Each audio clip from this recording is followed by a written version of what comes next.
Hi guys, so I wanted to talk about my new home entertainment setup I recently put together.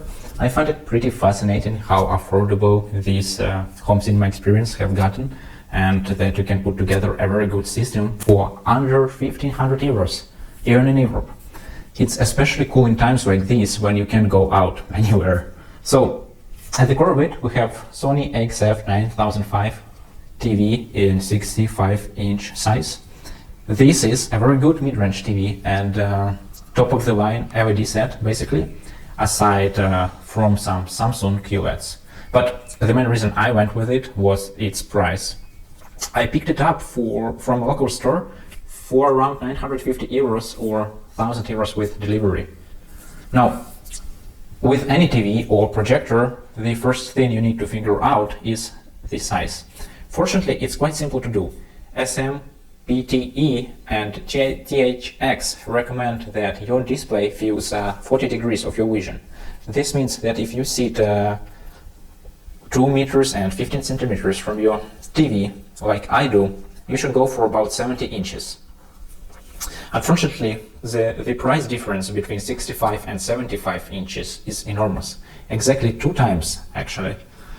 So I went with the smaller 65-inch model, even though it's a touch small according to reference parameters. This TV is not perfect, of course, and biggest issues I have with it are blooming and sluggishness with menus, boot time, etc. I'm not sure if it's Android OS or the old processor to blame, but the fact that it irritates me remains. Of course, there are better televisions, and I originally was going to go with the LG C9 or Sony OLEDs, but those cost almost twice as much as this one. And surely being OLEDs, they produce better picture quality, but I just didn't think that 20% improvement in image quality warrants 80% increase in price in this particular situation. Besides, I'm very happy with dark levels even of this TV, and even in completely dark room. So the only issue with picture quality I have is blooming, but it's not often apparent in real life scenes. And for those of you who don't know, blooming is a white glowing or halo around bright objects from backlight basically.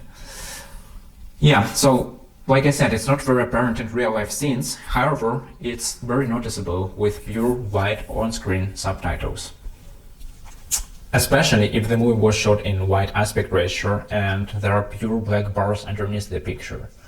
My workaround for this is to set subtitles to partial transparency or grayish white. I find 80% works well.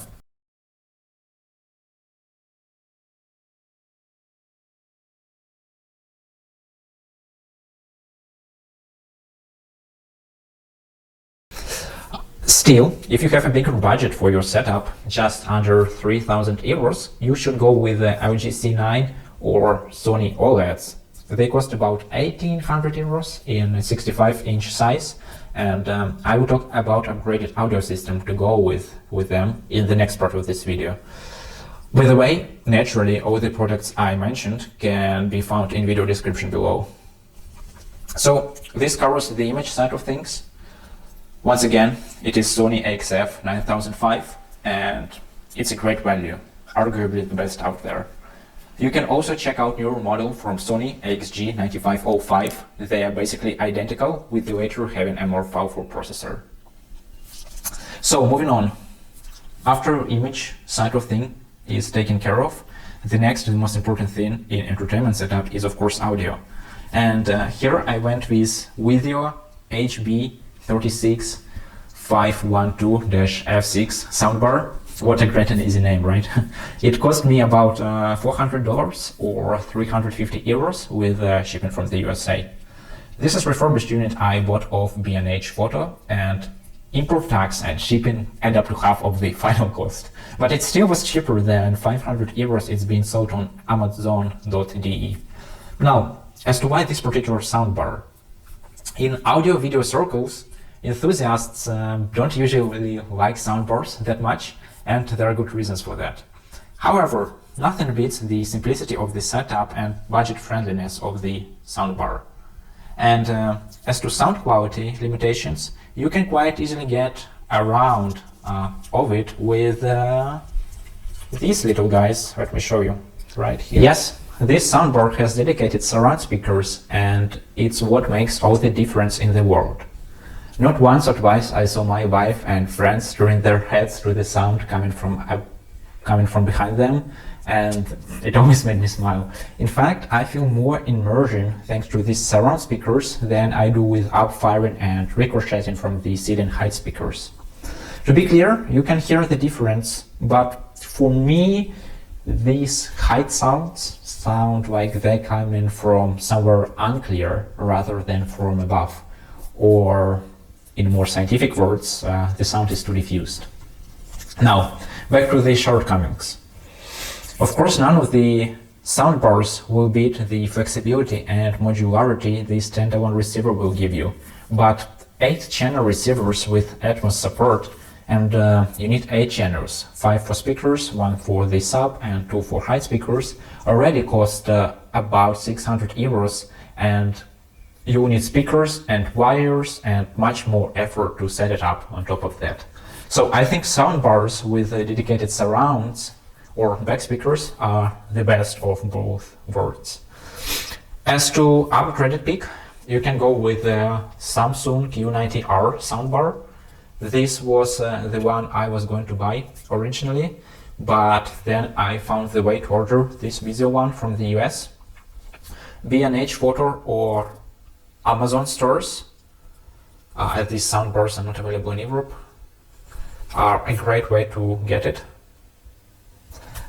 Samsung soundbar is a little better, and it is 7.1.4, but from what I read in reviews, the difference in numbers is greater than the difference in experience. It's definitely not 2.5 times the difference in price delivered from the US is. Still, if you want the absolute best soundbar, you can get Samsung Q90R. Yeah, because it's basically the best one there is. I would also strongly consider just upgrading to Samsung in case you cannot find Vizio for 500 euros or less. Now, next we have some small bonus things around here, and this here is original 2016 Xiaomi MiBox. Now, why do you need Android box if your TV already has Android built in, you might ask? And that's a great question. The answer is audio. You see, Soundbar connects to TV with the HDMI-ARC port, and it's not a very high bandwidth connection. As a result, even though TV can perfectly play everything, including Blu-ray remixes from network or connected USB drive, it cannot output lossless sound to Soundbar due to ARC 1 to 3 megabits per second bandwidth limitation. So to enjoy Dolby True HD or DTS HD master audio, either ARC support on both your TV and soundbar is needed, or you have to use external player, which connects to soundbar using the full HDMI port. This is the route I went with. This way, soundbar takes lossless audio from the signal and then passes through video signal through HDMI-ARC port to the TV.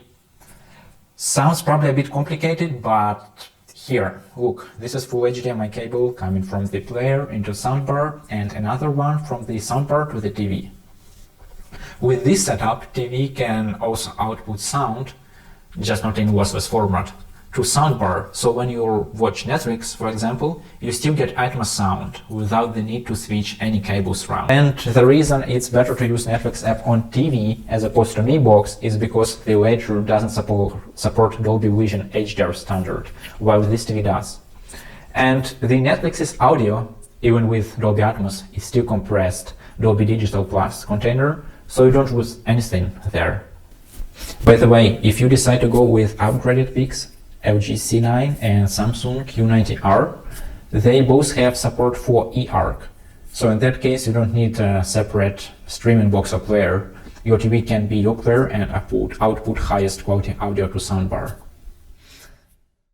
Next, we have some little things here and there, such as biased lighting on the back. I'm not very happy with it because it came with some cheap-ass tape that fell off 20 minutes after the installation, but this was the only LED strip I found that has color temperature around 6500 kelvins, and that's D65 wine point used in movies for you. And it also gets dim enough not to overpower shadows on a screen. Then this doesn't really count as part of home cinema, but for the audio side of things, there is a great budget record player from Audio-Technica, LP60XBT, for when I want to listen to my LPs. It's also fully automated, so even my wife can use it without extensive training. And it's simply connected with audio jack with Soundbar. And yeah, although I mainly listen to music on Tidal or from my old RIP DVDs and PD audio discs, record player is a great thing for getting great audio quality while creating some ambience. And it was just around 100 euros, so yeah. And as you can see, the last thing is Philips SH9500 open back headphones. For when I want to listen to music or watch a movie late at night or with highest fidelity, these are truly great headphones, and I recommend them absolutely to everyone for at-home use if you can tolerate their sound leakage. They are around 100 euros, but nothing can beat their quality at this price point. So that's it. Let's see the total. TV was 1000 euros, Soundbar 350, MiBox 2016 30, biased lighting 13, record player was 100 euros, and headphones were 115 euros. And I've also forgot to mention surround speaker stands. These were 18 euros. So this brings the total to 1,626 euros. But that's with headphones and record player. You can drop those and save 215 euros or get a gaming console like PlayStation 4 or Xbox One S instead. So there you have it. I hope you enjoyed this video, guys. If you enjoyed this video, please like it. If you didn't, that other button seems to work okay just as well. And yeah, stay safe in times like this, and I hope it was useful. See you next time.